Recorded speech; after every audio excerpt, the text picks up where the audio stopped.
નમસ્કાર, આપ જોઈ રહ્યા છો જે ગુજરાતી. વાત કરીએ તો આજે વેરાવળ સોમનાથમાં પડેલ ધોધમાર વરસાદના પગલે જગત વિખ્યાત સોમનાથ મંદિરની સમીપે આવેલા ટ્રસ્ટના શોપિંગ સેન્ટરમાં ગોઠણડૂબ પાણી ભરાયા જવાની સાથે ગ્રાઉન્ડ ફ્લોરમાં રહેલી દુકાનોમાં પાણી ઘૂસી જતા વેપારીઓ માલ સામાન બચાવવા ધંધે લાગ્યા હતા. તો વરસાદી પાણી ઉલેચી બહાર કાઢવા માટે સોમનાથ ટ્રસ્ટ દ્વારા પાણીના પંપ સેટ મૂકવામાં આવ્યા હતા. ઉપરાંત ઘોડાપુર આવેલ સરસ્વતી નદીના પટમાં પ્રાચી તીર્થમાં આવેલ પ્રખ્યાત માધવરાય મંદિર પાણીમાં ગરકાવ થયું હતું અને 11ના બીજા દિવસે જ નદીના પાણીમાં માધવરાય પ્રભુ જલમગ્ન થઈ જતા જ લોકો નજરો જોવા માટે ઉમટી પડ્યા હતા.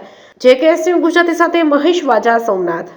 હાલો, મારું નામ જ્યોતિબેન અબાણી છે અને શોપિંગ સેન્ટરમાં વરસાદને લીધે એકદમ બધે પાણી ભરાઈ ગયા છે અને કોઈ પણ જાતનો નિકાલ નથી અને બધાની દુકાનોમાં ખૂબ જ પાણી ભરાઈ ગયા છે અને દુકાનમાં પાણી ભરાવાને લીધે બધાનો માલ ખૂબ જ ખરાબ થવા માંડ્યો છે અને કોઈ પણ નિકાલનું કે કોઈ પણ સગવડતાના કારણે શોપિંગ સેન્ટરમાં બધા લોકો ખૂબ જ હેરાન થાય છે.